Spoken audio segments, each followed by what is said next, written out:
Hello everyone, welcome back to my channel. आज इस video के अंदर हम बात करेंगे early uprising and revolt of 1857 के मोस्ट इंपॉर्टेंट क्वेश्चंस। ये डिफरेंट एग्जाम में क्वेश्चन रिपीट हो चुके हैं और आने वाले एग्जाम में भी ये क्वेश्चन पूछे जाएंगे। तो इस वीडियो के अंदर आज हम करेंगे एमसीक्यूज जो रहेंगे वो आपकी बहुत ही इंपॉर्टेंट एमसीक्यूज को आज हम डिस्कस करने जा रहे हैं।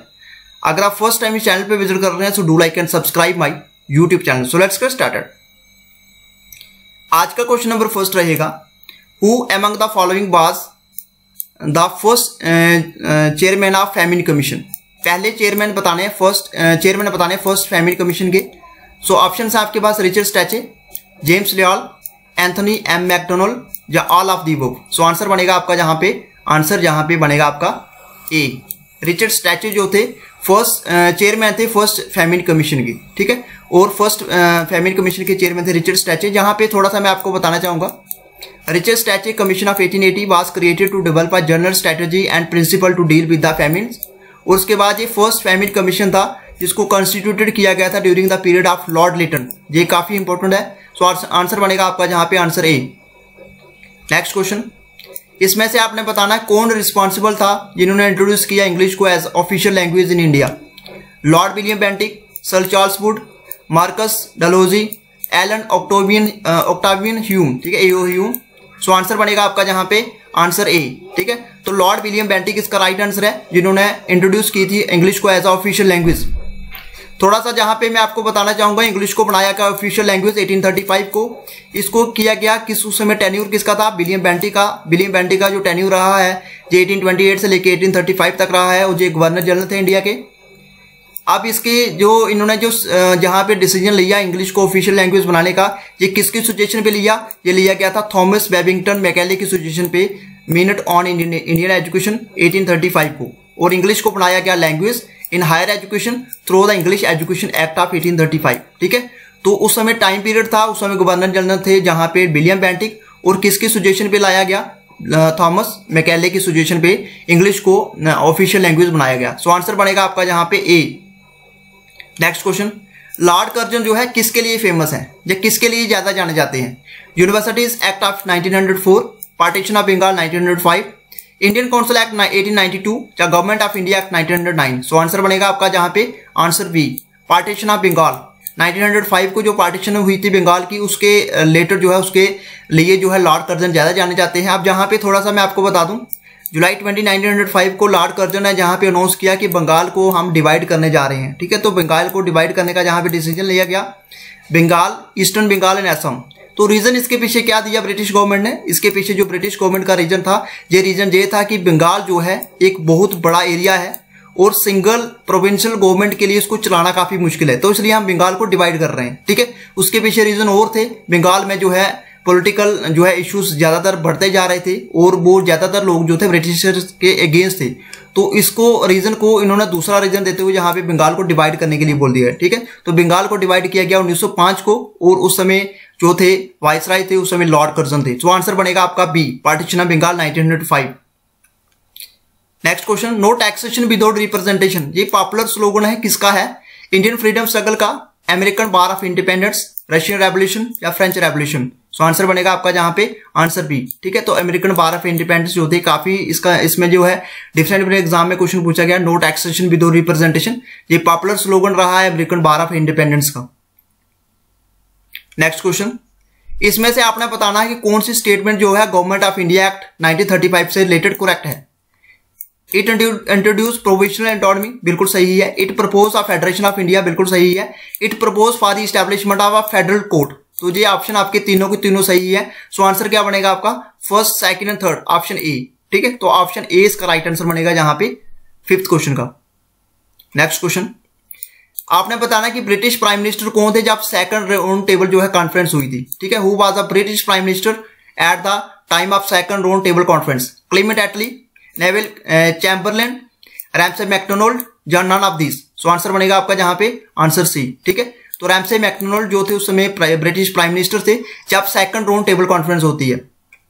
सेकंड राउंड जो टेबल कॉन्फ्रेंस हुई जे इन द कैपिटल फ्रॉम 7 सितंबर 1931 से लेके 1 दिसंबर 1931 इसमें पार्टिसिपेशन किसके द्वारा की गई, गांधी जी के द्वारा और इंडियन नेशनल कांग्रेस के द्वारा, ठीक है। और ब्रिटिश जो डेलीगेट था from various political group including था, जिसमें ब्रिटिश प्राइम मिनिस्टर भी थे जेम्स रैम्से मैकडोनाल्ड, ठीक है। तो ये आपके लिए इंपॉर्टेंट है, बहुत डिफरेंट एग्जाम में जो है क्वेश्चन ये रिपीट हो चुका है। Next question, separate electorate for Muslim in India were introduced by which one of the following act. जहां पे सेपरेट इलेक्टोरेट की बात की गई मुस्लिम्स के लिए, कौन से एक्ट में इसको जो है इंट्रोड्यूस किया गया? Government of India act 1909, Indian council act 1892, Rowlatt act 1919, government of India act 1935। So answer बनेगा आपका जहां पे answer A, that is government of India act 1909 के दौरान सेपरेट इलेक्टोरेट फॉर मुस्लिम्स की को जहां पे इंट्रोड्यूस किया गया, ठीक है। आप जहां पे देख सकते हैं इंडियन काउंसिल एक्ट 1909 के बारे में, इसको आप पार्लियामेंट रिफॉर्म्स के नाम से भी जानते हैं, जिसको इनेक्ट किया गया 1909 को, which provided the system of separate electorate in the legislation of British India. और ये जो स्टेप जो था इसको लिया गया after the formation of Muslim league, और जब मुस्लिम लीग की फॉर्मेशन के बाद, और 1906 को बनी थी मुस्लिम लीग, और इंडियन नेशनल कांग्रेस को, जब इंडियन नेशनल कांग्रेस जो है यहाँ पे स्प्लिट हुआ था, तो 1907 को जो है इंडियन नेशनल कांग्रेस दो पार्ट में डिवाइड हो गई थी, दैट इज जहां पे नरम दल और गरम दल आप सभी जानते हैं। तो इस तरीके से ये इसको स्टेप को लिया गया। नेक्स्ट क्वेश्चन, इसमें से बताना कि वहाबी मूवमेंट के जो थे लीडर कौन थे? वलीउल्लाह थे, अब्दुल अजीज थे, मोहम्मद अब्दुल वहाब थे, या सईद अहमद राय वहाबी बरेली। सो आंसर बनेगा आपका जहां पे आंसर डी, ठीक है। तो आंसर डी जहां पे बनेगा इसका राइट आंसर। तो वहाबी मूवमेंट एक सोशल रिलीजियस मूवमेंट थी जिसको स्टार्ट किया गया था सईद अहमद राय बरेली इंडिया इन 1820, ठीक है, अर्ली 1820 को जो स्टार्ट किया गया था। और ये वहाबी मूवमेंट जो था एक famous Sunni Islamic revivalist movement था, जिसको इंटेंडेड किया गया to restore original spirit of Islam, ठीक है। ओरिजिनल स्पिरिट ऑफ इस्लाम उसको रिस्टोर किया जा सके और इसको प्रोटेक्ट किया जा सके किसके, सिख्स और ब्रिटिश जो सिख्स का जो जहां पे इन्फ्लुएंस था पंजाब के अंदर, और ब्रिटिश का इन्फ्लुएंस था बंगाल के अंदर, इससे रिस्टोर करने के लिए ये जो है इस मूवमेंट को चलाया गया, ठीक है। तो आंसर आपका क्या बनेगा? आंसर आपका डी बनेगा जहां पे क्वेश्चन नंबर 8 का। नेक्स्ट क्वेश्चन, फर्स्ट सेंसस जो है कंडक्ट किए गए किसके टाइम पीरियड में, ठीक है। लॉर्ड डफरिन का था, लॉर्ड लिटन का था, लॉर्ड मायो का था, या सर जॉन नेपियर। सो आंसर बनेगा आपका जहां पे ऑप्शन सी, ठीक है। तो लॉर्ड मायो उसका राइट आंसर है। लॉर्ड मायो को टाइम में पहला सेंसस जो है कंडक्ट किया गया। जो सेंसस थे 1881 के, इसको कंडक्ट किया गया 17 फरवरी 1881 को। और उस समय पहले कमिश्नर कौन थे? उस समय सेंसस कमिश्नर कौन थे? सेंसस कमिश्नर थे WC Plowden. Census commissioner of India was great step toward modern synchronous census, ठीक है। तो ये आपके लिए इंपॉर्टेंट है। डफरिन के ऊपर अगर आपको क्वेश्चन पूछा जाता है तो 1885 को कांग्रेस की स्थापना की गई, और उस समय जो थे वायसराय थे उस समय लॉर्ड डफरिन थे, ठीक है। तो लॉर्ड डफरिन के बारे में आप सभी जानते हैं। और इसमें जो सेंसस थे, इस सेंसस के बाद क्या डिसाइड किया गया, जो आप सेंसस जो होंगे अब हर 10 साल के बाद होंगे, ठीक है। तो लास्ट सेंसस 2011 के अंदर हुए थे, फिर सेंसस आपके 2022 में 21 में होने थे, मगर अब जो है सेंसस उसकी वजह से नहीं हुई, कोरोना की वजह से, ठीक है। तो ये आपके लिए इंपॉर्टेंट है। नेक्स्ट क्वेश्चन, जहां पे क्वेश्चन ये पूछा गया है कि इल्बर्ट बिल को what was the Ilbert bill intended for. So आप देख सकते हैं यहाँ पे ऑप्शन आपके पास, to remove racial discrimination in employment, to enable Indian district magistrate and session जजेस to try Europeans. Third option में आप देख सकते हैं to save Indians from racial humiliation, to change the method of recruitment in the Indian civil services. तो option जहां पे देख सकते हैं क्या इसका राइट आंसर रहेगा? राइट आंसर जहां पे रहेगा आपका ऑप्शन बी। ऑप्शन बी इसका रहेगा। देखिए इल्बर्ट जो बिल बात करता है, किसकी बात करता है? To enable Indian district magistrate and session जजेस टू ट्राई यूरोपियन। आप देख सकते हैं यहाँ पे इल्बर्ट बिल की एक कंट्रोवर्शियल मेजर रहा है, इसको प्रपोज किया गया 1883 को, sought to allow senior Indian magistrate to preside over cases involving British subject in India, ठीक है। अगर किसी केसेस में ब्रिटिशर्स इन्वॉल्व होते हैं तो सीनियर सिटीजन जो सीनियर मैजिस्ट्रेट थे उनके अगेंस्ट जो है उनको प्रिजाइड कर सकते हैं। और जो ये बिल जो था सेवरली वीकेंड बाय कंप्रोमाइज और was enacted by Indian legislative council on January 25, 1884। तो ये आपके लिए इंपॉर्टेंट है। क्वेश्चन नंबर 10, तो उस समय वाइसराय कौन थे? इल्बर्ट बिल जब लाया गया तो उस समय वाइसराय थे Lord Ripon. Next question, Who among the following was not a member of the Royal Commission on Public Services in India in 1912? तो आपने जहां पे बताना है किसमें, सॉरी जहां पे रॉयल कमीशन के मेंबर कौन नहीं थे, वाज नॉट, ठीक है। तो रॉयल कमीशन के मेंबर कौन नहीं थे in the public services in India 1912? Gopal Krishna Gokhale, Valentine Chirol, Abdul Rahim या बीजे तिलक। सो आंसर बनेगा आपका जहां पे आंसर डी। बाल गंगाधर तिलक जो थे वो मेंबर नहीं थे रॉयल कमीशन के on the public services in India 1912। ठीक है, तो लॉर्ड हार्डिंगे तो इस समय अगर बात करें वाइस राय, जब royal commission on civil services was found, 1912 को बनाया गया। इसके साथ साथ royal commission on public services in India is also known as, इसको इस जहां पे इस नाम से भी जाना जाता है, इस्लिंगटन कमीशन के नाम से, और इसको क्रिएट किया गया under the chairmanship of Lord Islington. ठीक है, तो ये आपके लिए इंपॉर्टेंट है। नेक्स्ट क्वेश्चन नंबर 12 जो कहता है इसमें आपने करेक्टली मैच करना है। ठीक है, जो कैलकाटा जर्नल था J.S. बंगिंगम, ये बिल्कुल सही है इसका right answer.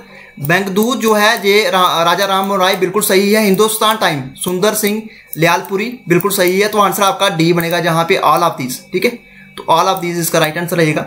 Next question, whom did Sir Hugh Ross, the commander of British Army during the revolt of 1857, refer to as best and bravest of the military leader of the rebels. इन्होंने कहा कि rebels में सबसे ज्यादा जो है best और bravest हैं, ये कहा गया था सर ह्यूज रोज के द्वारा, जो कमांडर थे ब्रिटिश आर्मी के।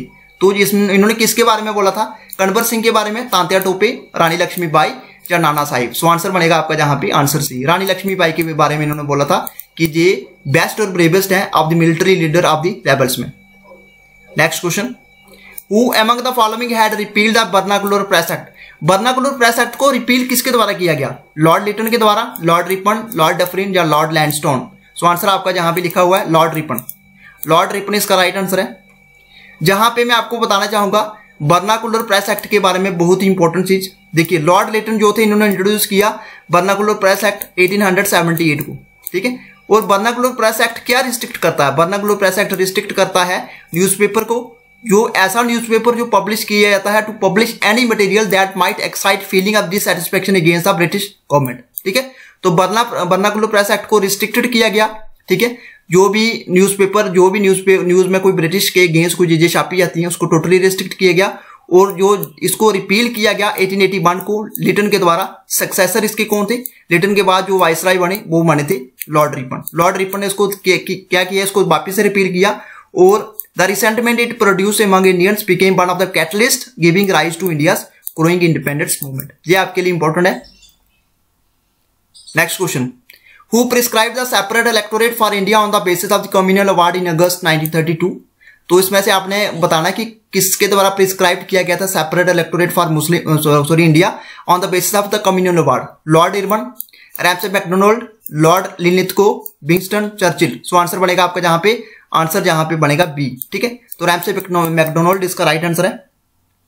Next question, with reference to the revolt of the year 1857, who of the following was betrayed by friend, captured and put to death by the British? ठीक है, तो ये काफी इंपॉर्टेंट क्वेश्चन है, बहुत बार question exam में पूछा जाता है। तो नाना साहिब हैं, कनवर सिंह थे, खान बहादुर खान, तांत्या टोपे। सो आंसर बनेगा आपका जहां पे आंसर डी, तांत्या टोपे इसका राइट आंसर है। ठीक है, तांत्या टोपे जो थे इसको बेट्रेड किया गया मान सिंह के द्वारा, फ्यूडेटरी ऑफ सिंधिया थे, और सिंधिया जो थे ग्वालियर के ये फेवर में नहीं थे रिवोल्ट के। ठीक है, अब जहां पे स्टोरी आप देख सकते हैं, मान सिंह जो थे लॉयल थे सिंधिया से एट दैट टाइम, और इन्होंने क्या किया? बेट्रेड तांत्या टोपे। ये आपके लिए इंपॉर्टेंट है, बहुत बार एग्जाम में क्वेश्चन पूछा जाता है।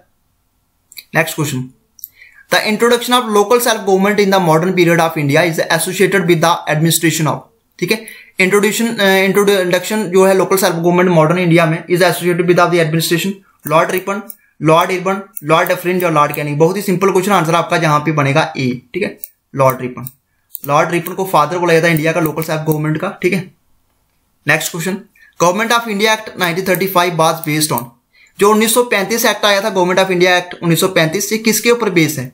Principle of federation and parliamentary system के ऊपर, principle of succession of the British Indian provinces, acceptance of independence of India, acceptance of the idea of the constituent assembly to draft a constitution.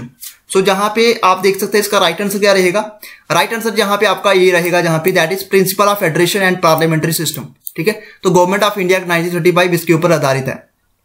Government of India act की बात करें तो जहां पे 1935, ठीक है, इसको एक्ट को पास किया गया ब्रिटिश पार्लियामेंट के द्वारा, that originally received royal assent. ये इसको रॉयल असेंट मिलती है 1935 को, और ये लॉन्गेस्ट एक्ट था ब्रिटिश पार्लियामेंट का ever enacted until the greater London authority act 1999 surpassed it. ठीक है, और उसको ओरिजिनली पब्लिश किया गया 2 अगस्त 1935 को, और उसको कमेंस किया गया 1 अप्रैल 1937 को, और रिपील किया गया इसको 26 जनवरी 1950 को। ठीक है, और ये आपके लिए इंपॉर्टेंट है सारे के सारे क्वेश्चन जहां पे मैं आपको जो भी करवा रहा हूं।